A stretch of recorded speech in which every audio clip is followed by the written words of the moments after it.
কি হৈছে মোক এই কেইটা মানে মানে অলপ দিগদাৰ কৰি আছে ক'ত আছে ঠিকে আছে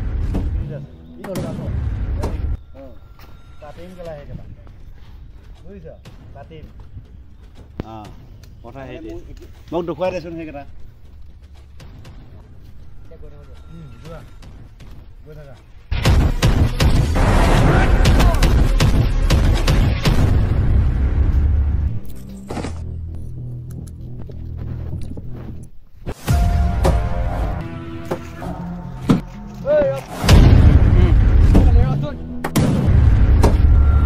সেইদিনা ই আমাক মাতো নহয় জানো হয়তো বে হয়